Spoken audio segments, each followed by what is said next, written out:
Hello and welcome to Electromagnetics 1. Dr. Trample here. This is lecture number 16. Today we're going to be talking about magnetization of materials and magnetic boundary conditions. So two pretty big topics. Well, how is it that some materials in nature respond to the magnetic field and others don't? Which is to say, what is the microscopic origin of magnetic response?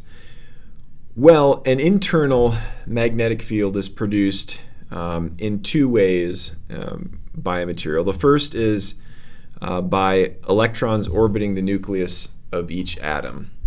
That's shown here in this figure.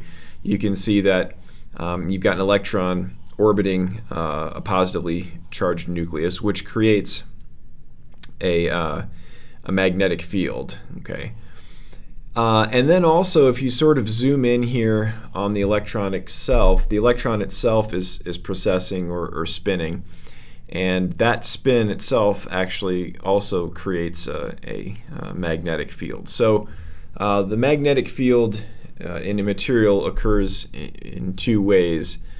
Because of the orbiting of the electron around the nucleus and because the electron itself is spinning. The magnetization vector capital M, which has units amperes per meter, is the magnetic dipole moment per unit volume. Okay. On the left-hand side here in this left figure, you can see a material, and each of these little loops with an arrow is like an atom or a molecule or something like that. And you can see that in general, in most materials, the magnetic dipole moment, as indicated by those arrows, is oriented in a random fashion.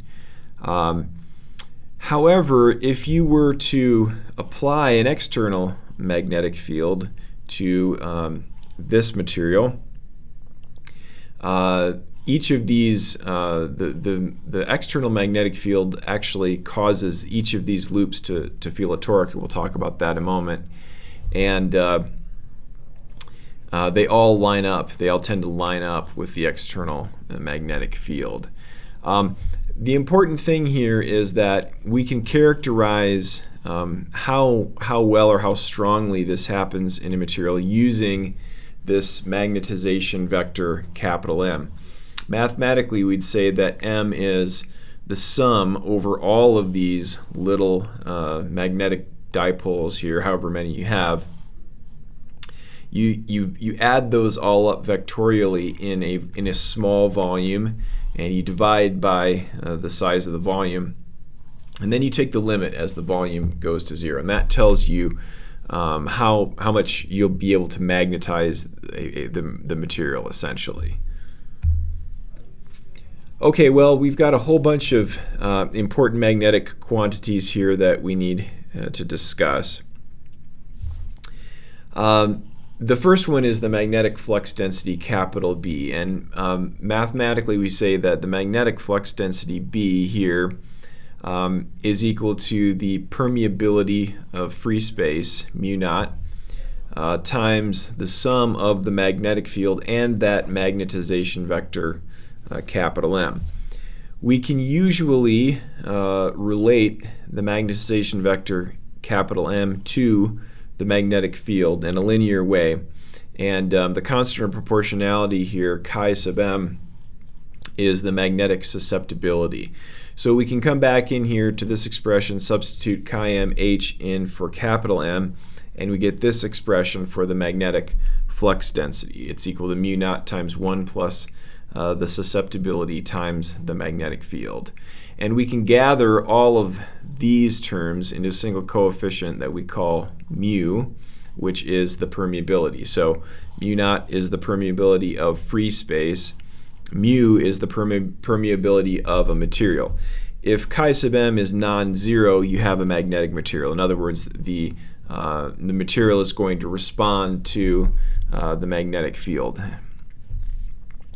A couple more definitions here. We can further break this out and say the magnetic flux density is related linearly to the magnetic field by the permeability of free space times mu sub r, which is called the relative permeability. And the relative permeability is given by 1 plus the susceptibility, which is also equal to the permeability divided by the permeability of free space. It's just that ratio. There are several classes of magnetic materials, and this is important to understand. There are many different magnetic materials because the magnetism arises from different mechanisms. The first major division is between linear magnetic materials and nonlinear magnetic materials. Linear magnetic materials come in two kinds.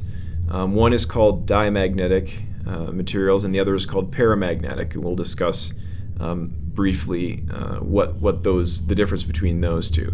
And then you have a class of nonlinear magnetic materials, which are called ferromagnetics.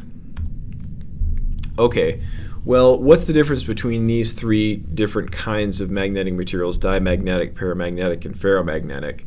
The first major difference is the question of, does the material itself have a permanent dipole moment? If you remember when we talked a little bit about electrostatics, we mentioned that water molecules have a permanent electric dipole moment, right? You've got two hydrogens attached to an oxygen. The oxygen attracts the electrons somewhat more than the hydrogen. So the hydrogen side is positively charged, the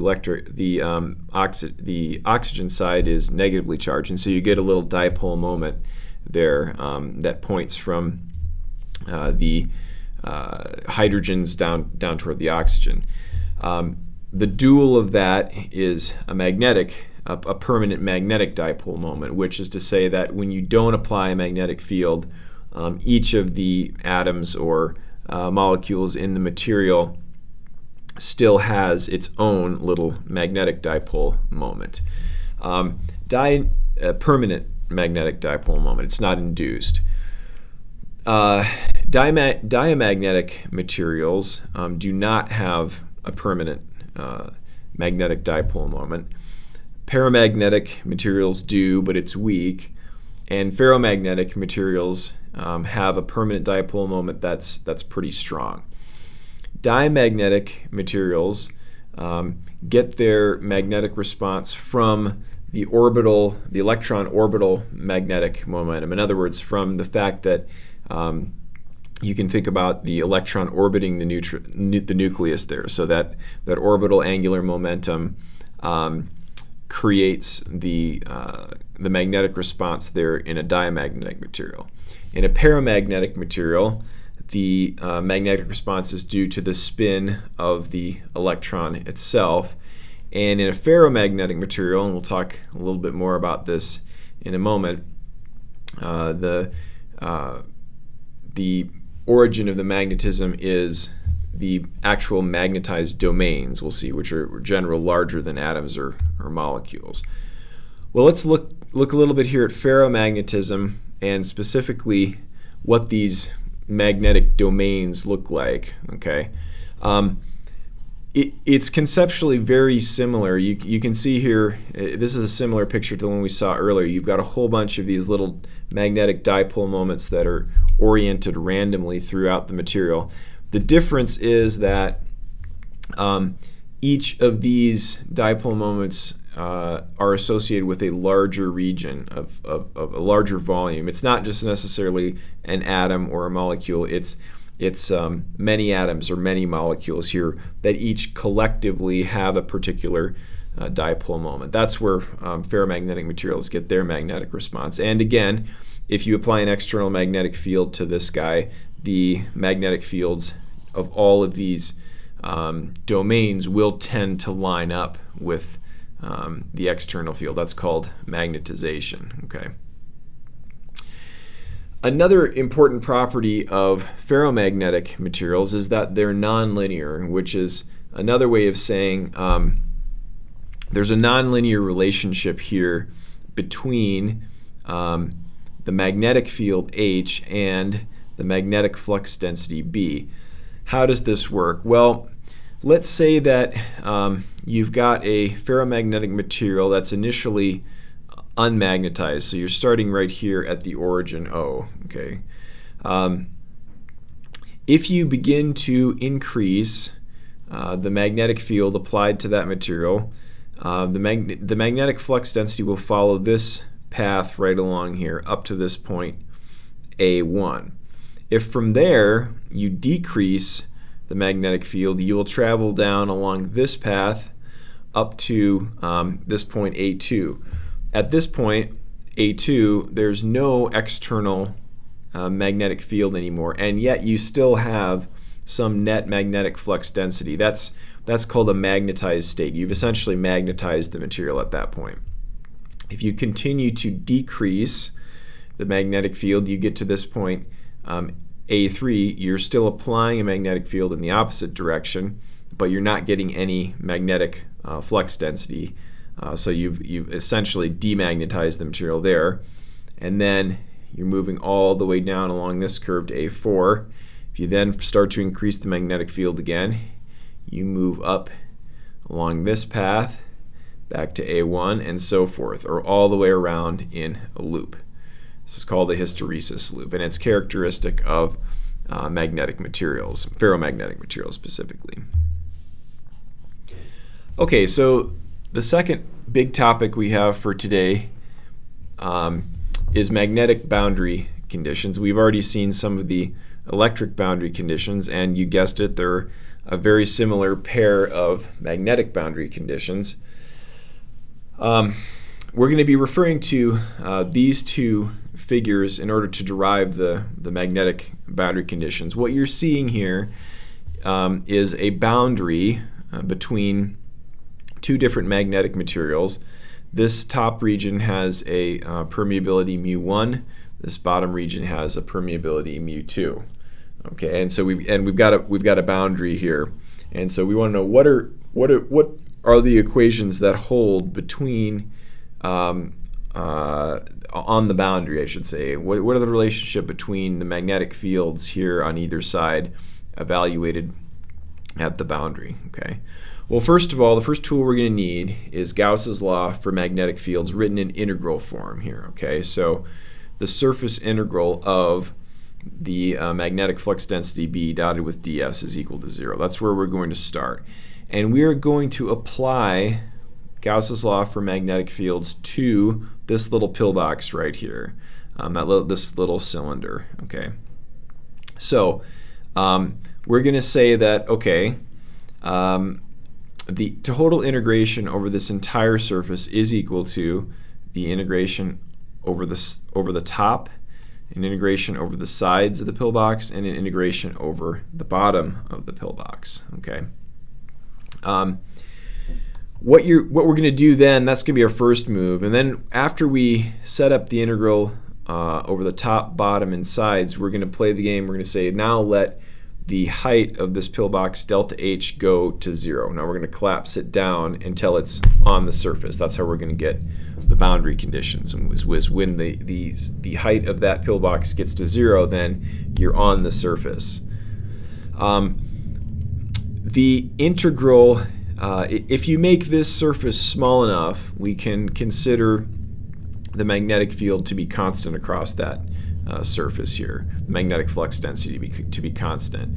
So what you get, the contribution from this integration due to the top surface here, is the normal component of the magnetic flux density in region 1, that's B1n here, the normal component, right? You've got a dot product between a normal vector to that surface with the magnetic field, with the magnetic flux density, that picks out just the normal component, B1n, okay, times the area, delta n, that's on the top, minus, due to the downward pointing surface normal there, because all the surface normals point out of the volumes, minus the normal component of the magnetic flux density in region 2 times that area, and the integrals over the sides have gone to 0 because you get the normal component of the magnetic flux density here times the surface area of that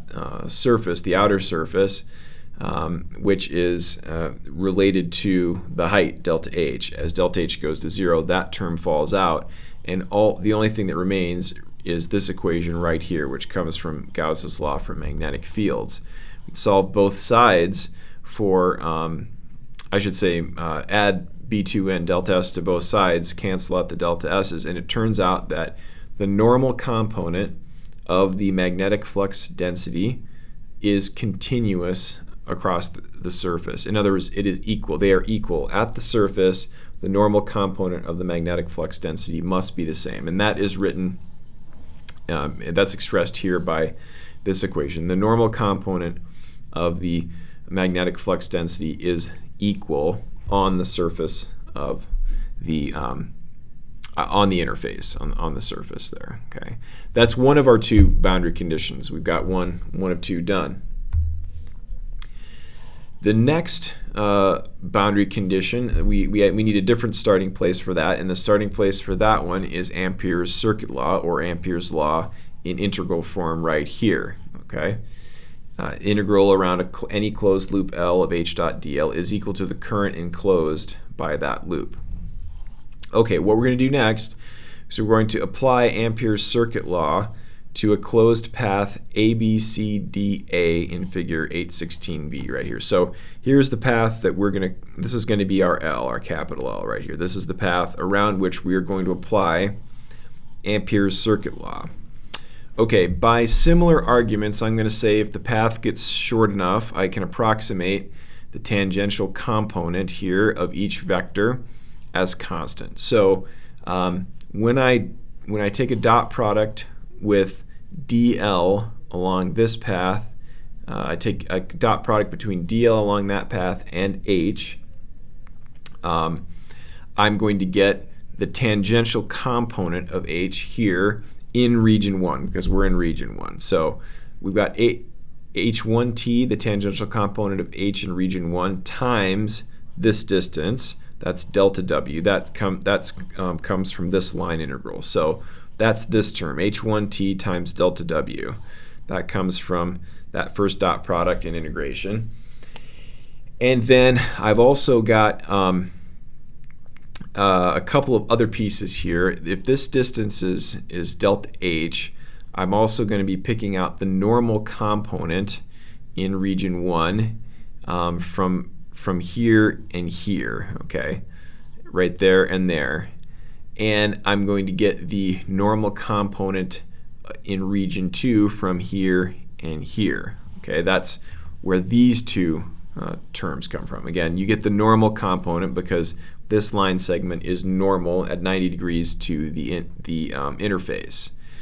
And then how much current am I enclosing here? Well, again, if delta H is small enough, the only current that can exist is right there on the surface. So we have a surface current density K times the length of the surface enclosed by this thing. That's delta W right here. And this actually is I. This is the amount of current that's enclosed by this path. I'm going to play the same game. I'm going to allow this delta H distance to go to 0. If I do that, clearly these two terms fall out. And I just get h1t minus h2t. The difference in the tangential components is equal to k times delta w right there. And this delta w shouldn't be there. That should be gone. I just get h1t minus h2t is equal to k, actually, is equal to the surface current density. Another way of writing that in vector form is this: the difference between the magnetic fields crossed with a unit vector that points from region 1 to region 2. Here it is. His notation is a sub n12. I'm saying that's n hat 12. So if I take the difference between the magnetic fields and I cross it with a normal vector that points from region 1 to region 2, I get the vector surface current K. This is the second boundary condition that we have right here. And this only holds right on the surface, If there's no surface current flowing there, then you have a 0, and the tangential components of the magnetic field will be continuous. But if you have a surface current on there, they are discontinuous by the amount of the surface current. Okay, that's it for this lecture. We'll see you in the next one.